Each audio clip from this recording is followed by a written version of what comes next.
გამარჯობა, მე ვარ ნათია ბაკურაძე და დაცული ტერიტორიების სააგენტოს ახალი პროექტის ფარგლებში მოვივლი საქართველოს ეროვნულ პარკებს. თქვენ კი ამისთვის გამოიწერეთ ჩვენი YouTube არხი, Instagram გვერდი და გამოგყევით, ვინაიდან ჩვენ ვნახავთ ისეთ უნიკალურ საქართველოს, რომლის შესახებ შეიძლება გვსმენია, მაგრამ არ გვინახავს.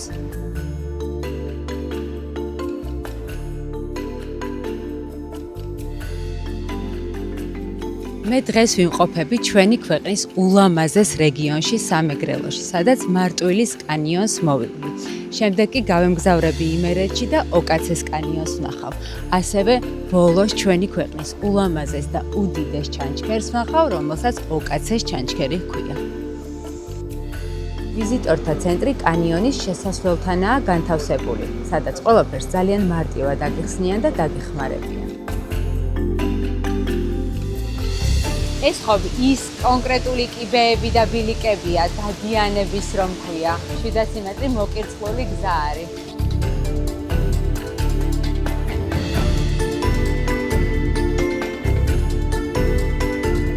ისტორიული კიბე. ჩვენი ქვეყნის. მე ვიცი რომ 5-დან 10 მეტრამდე არის სიღრმე. ისე მართალია? ის ადგილია, სადაც დადიანები ჭადიოდნენ საბანაოდ. ძალიან მიხარია აქ რო ვარ, ძალიან გამიმართლა. ბევრი გვინახავს, ბევრიც არ გვინახავს, გაგვიგონია. ეს ის შემთხვევა, რომ მე მხოლოდ გაგონილი მქონდა, ჩემი თვალით ნანახი არ მქონდა. ყველა ქართველმა უნდა მოინდომოს და თავისი ქვეყნის ეს ლამაზი კუთხეები მოინახულოს, აუცილებლად, აუცილებლად.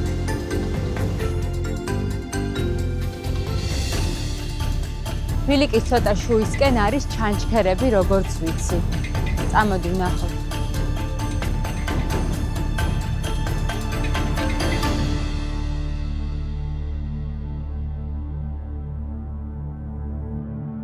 ერთი სული მაქვს, ნავით როდის გავისეირნებ. ძალიან მიხარია.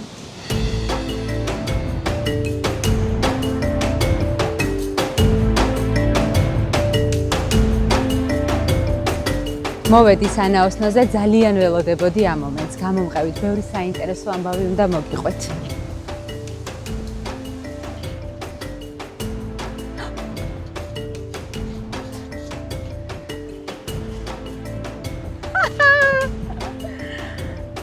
ეს ზორმუხტისფერი მდინარე აბაშაა. წავედით.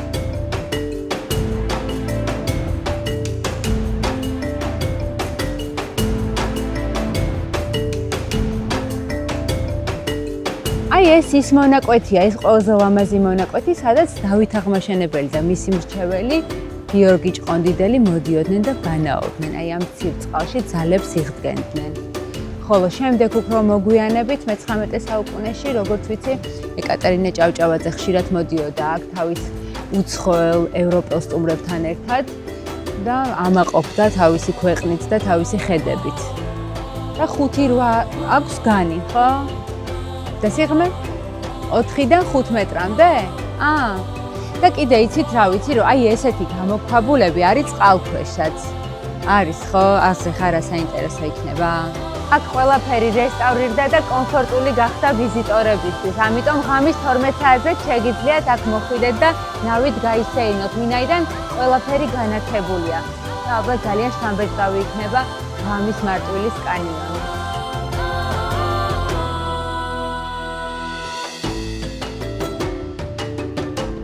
ჩვენ მოვიარეთ საფეხმავლო ტური, სანაოსნო ტური, ძალიან ვისიამოვნეთ. ეხლა დამრჩა ზიპლაინი, რომელსაც აუცილებლად გამოვცდი.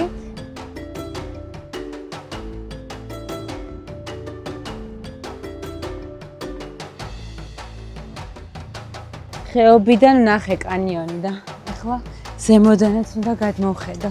დავამარცხებ ჩემ შიშს.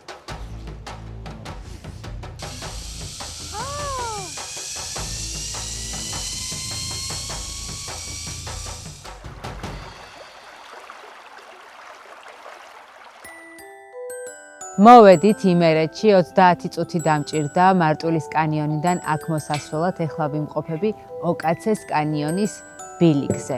უკვე გავიარეთ კონსულტაცია ვიზიტორთა ცენტრში და ვიწყებთ აქედან. გამომყევით.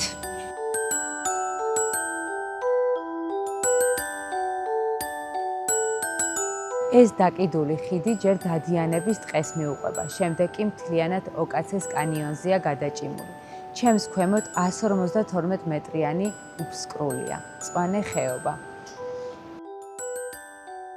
მე ძალიან მეშინია სიმაღლის, მაგრამ ამ სილამაზეს ნამდვილად ვერ გამოვტოვებდი.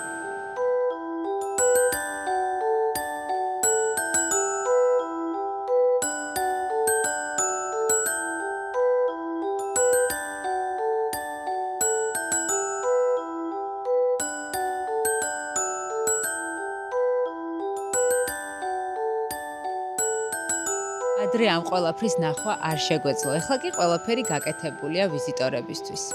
მით უმეტეს კიდევ უფრო დასაფასებელია ის, რომ ეს ყველაფერი ხელით არის გაკეთებული. უბრალოდ აქ ტექნიკა ვერ მოვიდოდა და მათ ყველაფერი ხელით ააწყვეს.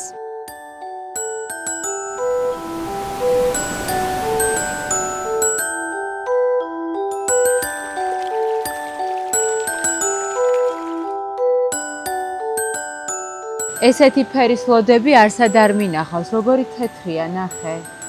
ძალიან ლამაზია და სუფთა წყალია, ისეთი სუფთა, რომ დალევა მოგინდება. და აი ისიც, ოკაცეს ჩანჩქერი, 130 მეტრიანი, 3 დაშვებიანი ჩანჩქერების კასკადი. ეს არის ოკაცეს ჩანჩქერი. სად მოვედით? მე მგონია, რომ ის არის მხოლოდ აქ ჩანჩქერი და ქვემოთ ნახე რა ხდება.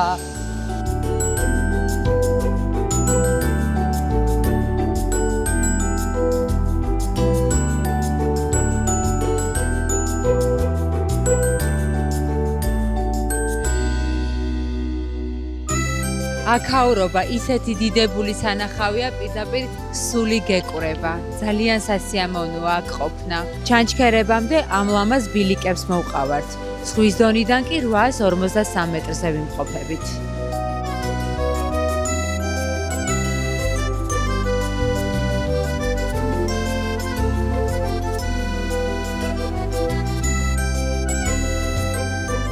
დღეს დავათვალიერეთ საქართველოს 3 ბუნების ძეგლი. ესენი იყო მარტვილის კანიონი, ოკაცეს კანიონი და ოკაცეს ჩანჩქერი. დიდი მადლობა, რომ ჩვენთან ერთად მოგზაურობდით. გაუფრთხილდეთ საქართველოს, დავიცვათ ჩვენი ლამაზი ბუნება. ეს ჩვენი საერთო პასუხისმგებლობაა. გამოიწერეთ ჩვენი YouTube არხი და გამოგყევით.